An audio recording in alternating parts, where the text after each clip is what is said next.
आज हम 10वीं कक्षा का तीसरा पाठ शिशु लालनम पढ़ेंगे।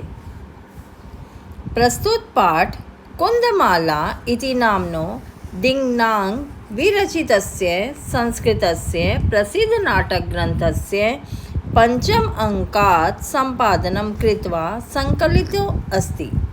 प्रस्तुत पाठ कुन्दमाला दिङ्नाङ् द्वारा विरचित कुन्दमाला इस नाटक में से लिया गया है और जो कि कुन्दमाला के 5वें अंक में से लिया गया है। अत्र नाट्यांशे, यहाँ नाटक के अंश में राम स्वपुत्रो लवकुशो सिंहासनम आरोहितुम इच्छति।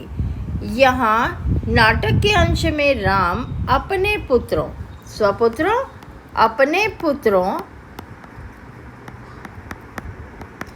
लव कुशो, लव और कुश को सिंहासन पर बिठाने की इच्छा व्यक्त करता है, किंतु उभाव अपि सविनयम तम निवार्यता।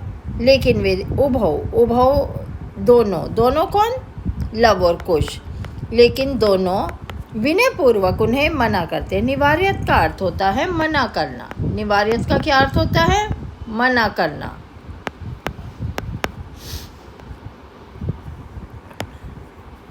निवार्यत मना करना।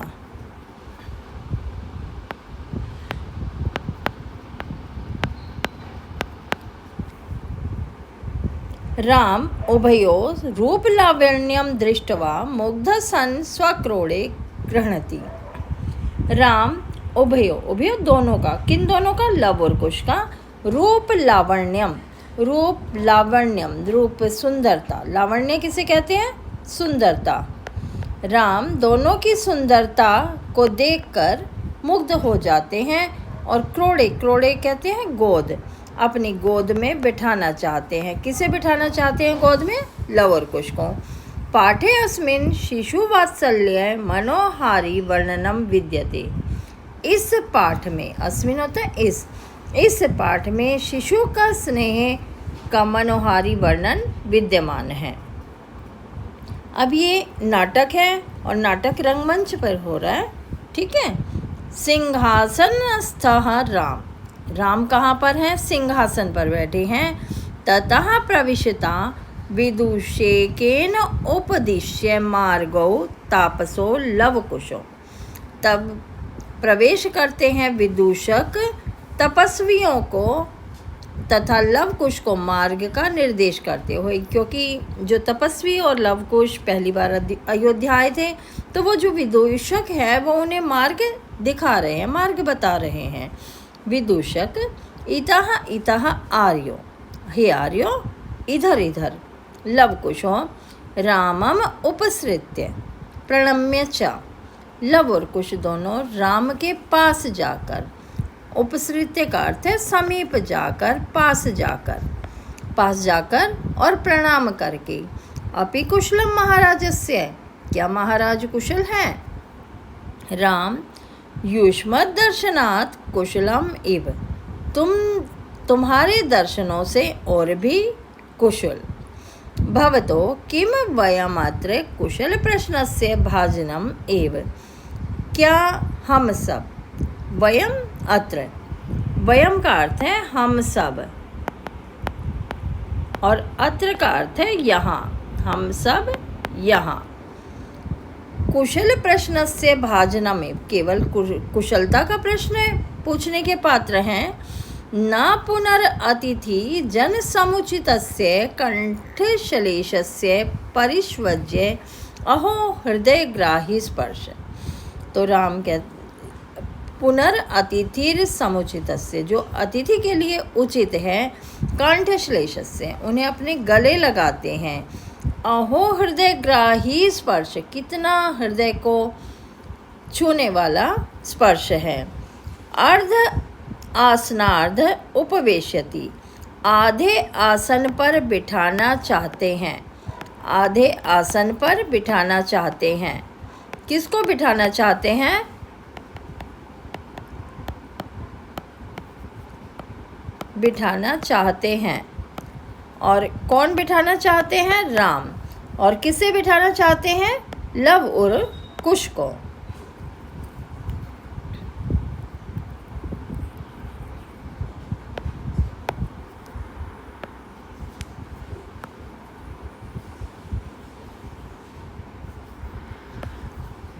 आगे उभौ राजासनम खलवेतत् युक्तम मध्य आसितुम। अब उभौ कौन है? लव और कुश दोनों कहते हैं राजासनम।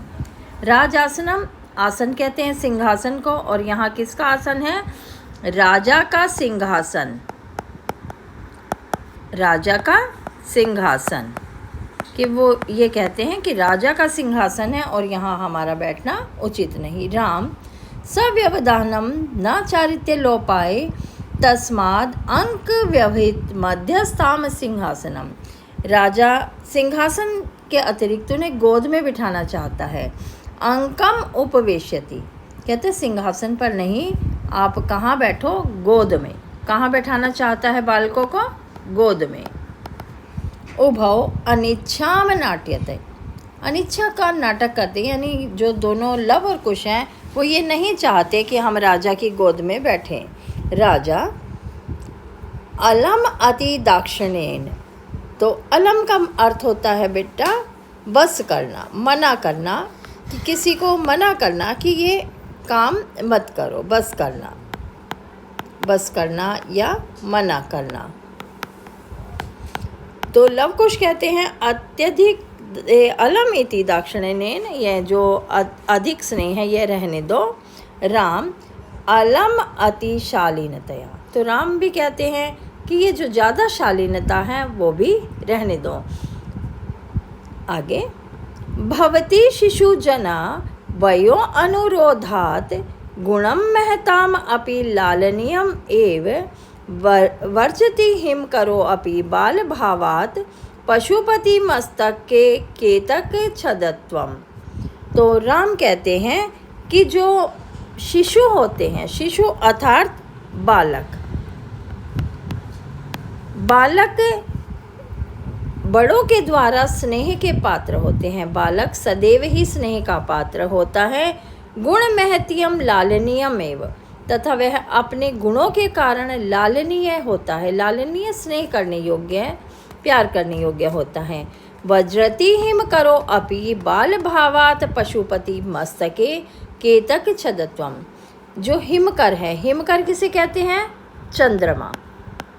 चंद्रमा भी बाल भाव के कारण, बाल हट के कारण ही, बाल हट के कारण पशुपति, पशुपति किसे कहते हैं? भगवान शंकर, शंकर शिव।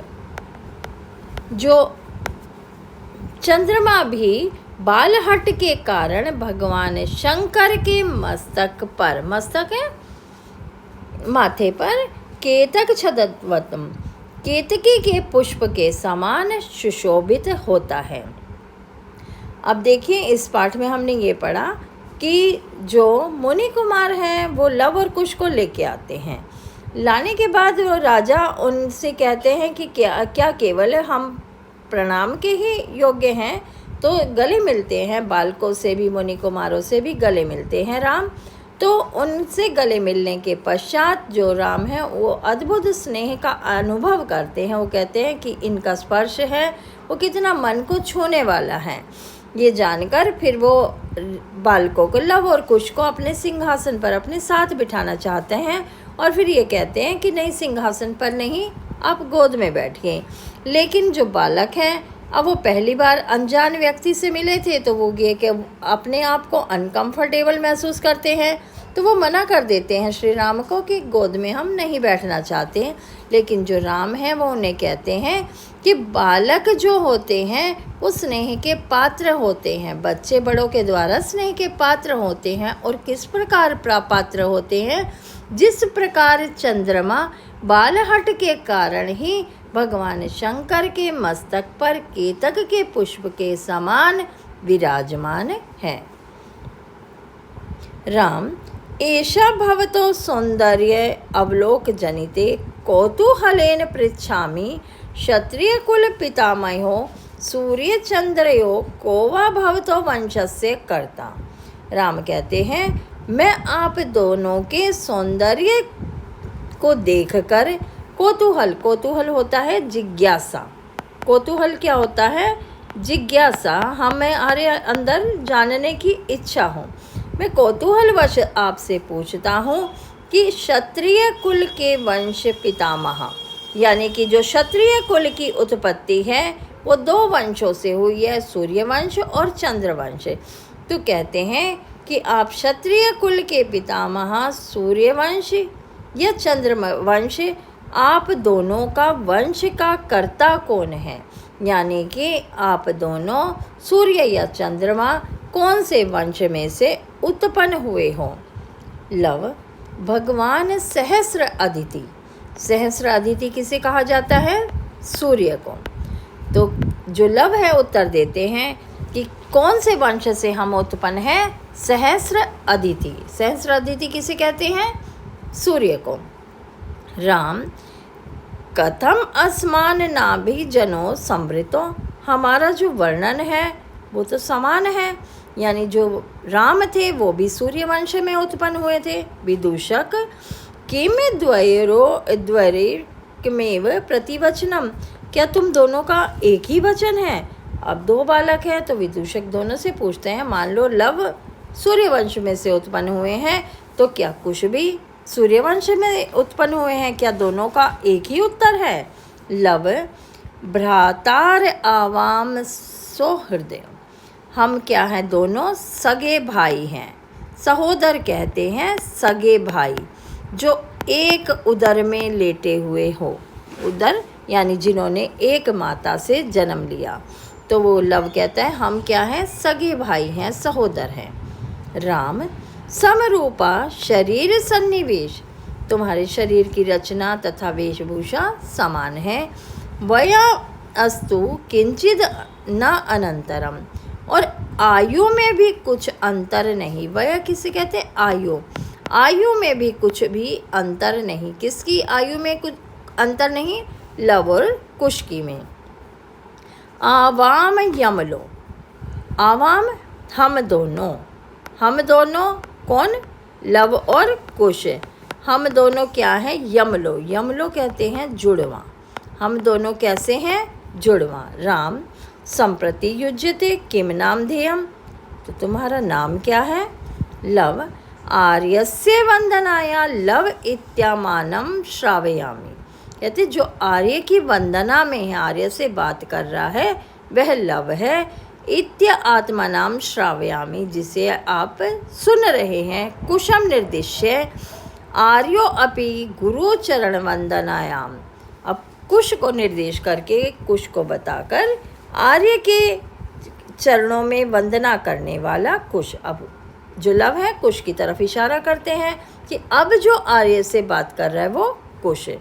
कुश, अहम अपि कुश इत्य आत्मनम श्रावयामि। मैं कुश, मैं भी कुश हूँ। मैं कौन हूँ? कुश हूँ, जिसे आप सुन रहे हो। राम, अहो उदात रम्यम समुदाचार। अरे कितना सुंदर शिष्टाचार है। समुदाचार कहते हैं शिष्टाचार। किम नाम ध्येयो भवतो गुरु। आप दोनों के गुरु का नाम क्या है? अब राम क्या पूछते हैं कि आप दोनों के गुरु का क्या नाम है?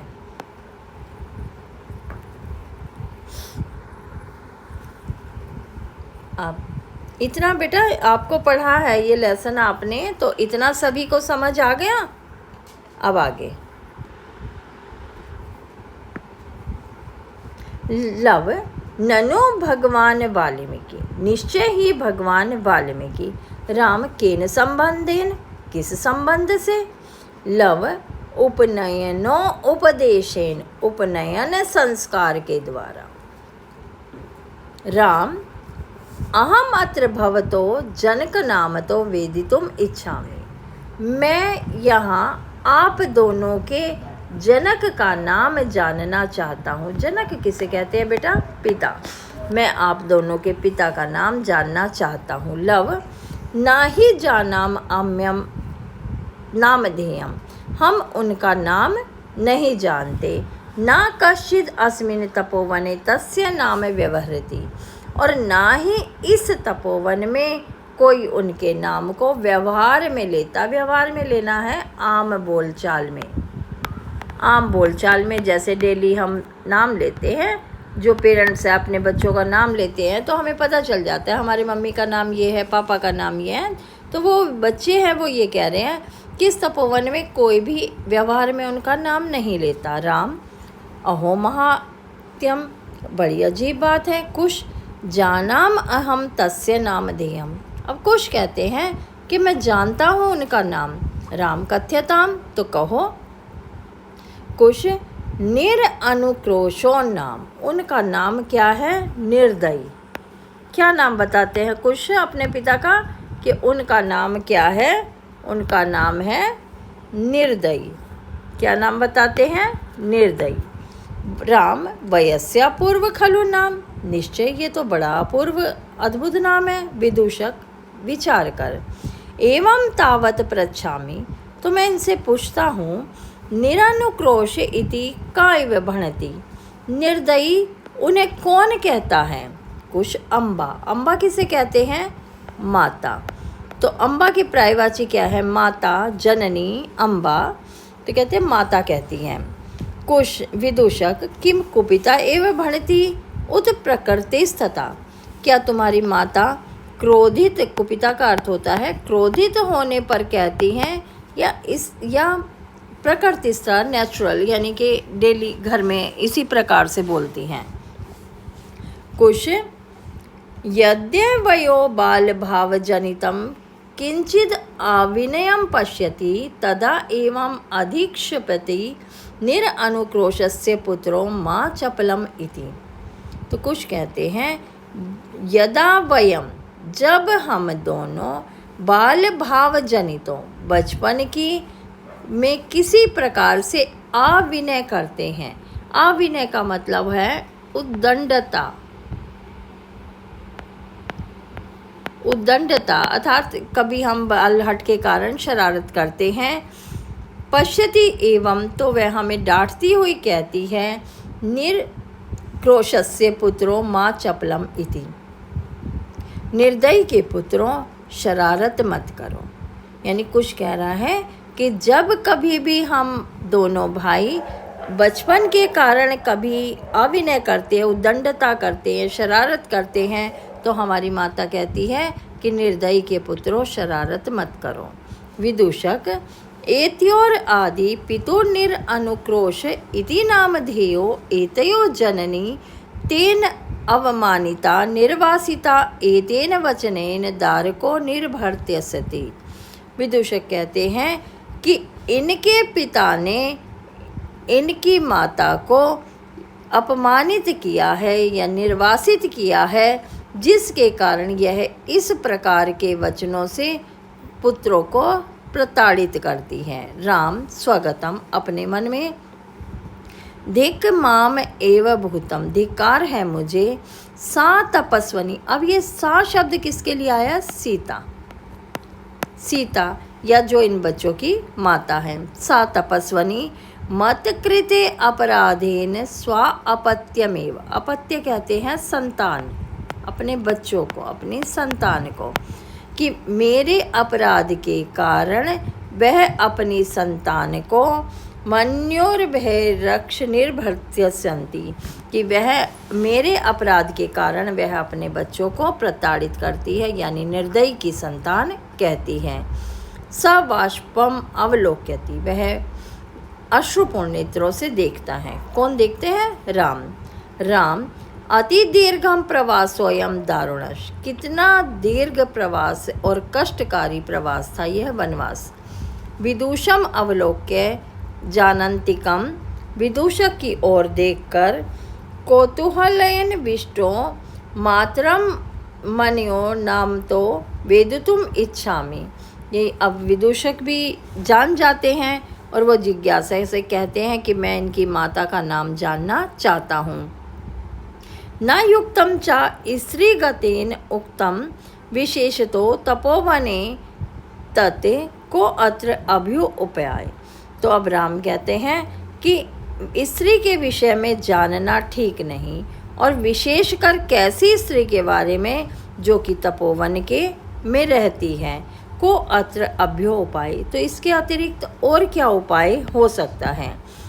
अब राम को और विदूषक को ये थोड़ा थोड़ा अंदेशा हो गया कि ये पुत्र हो सकते हैं कि ये मेरे ही पुत्र हों, लेकिन मैं इनकी माता के बारे में कैसे जानूं, क्योंकि तपोवन की में रहने वाली स्त्री के बारे में इतनी जांच पड़ताल करना ठीक नहीं।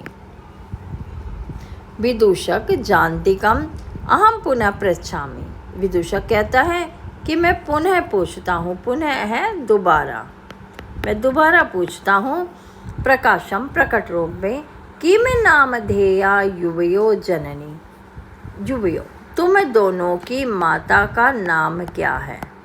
जननी कहते हैं जिसने जन्म दिया, तो तुम दोनों की माता का नाम क्या है। लव कहते हैं तस्या द्वे नामनि, उनके दो नाम हैं। विदूषक कथमिव कैसे। लव तपोवनवासिना देवीति नाम आह्वयन्ति भगवान वाल्मीकिर वधूरिति। जो तपोवन में रहने वाले लोग हैं वे तो उन्हें देवी कहते हैं, लेकिन जो भगवान वाल्मीकि हमारे गुरु हैं वो उन्हें वधू बुलाते हैं। अब वधू बेटा इस कारण बुलाते हैं कि जो वाल्मीकि का आश्रम था, ऋषि वाल्मीकि का आश्रम था, वो अयोध्या नगरी के समीप था।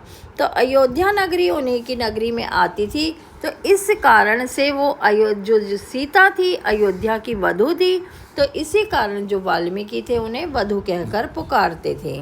राम अपिचा इतस्तावत वयस्य मुहूर्त माम अत्र, कहते कि अब जो मुहूर्त निकला जा रहा है, किसका मुहूर्त, जो लव और कुश किसके लिए आए थे, रामायण गान के लिए आए थे। विदूषक उपसृत्य पास जाकर आज्ञापय तो भगवान, आप आज्ञा दे भगवान राम। अपि कुमारो अयो अस्माकं च सर्वथा समरूपम कुटुंब वृत्तांत, कि इन कुमारों का और हमारा रूप और कुटुंब का वृत्तांत समान है। पर्दे पर यति वेला सजाता रामायण गानस्य नियोग किमर्थम न विद्यते, कि इतना समय हो गया अब तक रामायण का गायन शुरू क्यों नहीं हुआ। उभो राजन उपाध्याय दूतो अस्मान त्वरयति, उपाध्याय के दूत हमें शीघ्रता, त्वरति का मतलब होता है शीघ्रता, शीघ्रता से बुला रहे हैं। मया अपि सम्मानीय एवं मुनि नियोग तथापि, तो राम कहते हैं हमारे द्वारा भी मुनि के कार्य का सम्मान किया जाना चाहिए।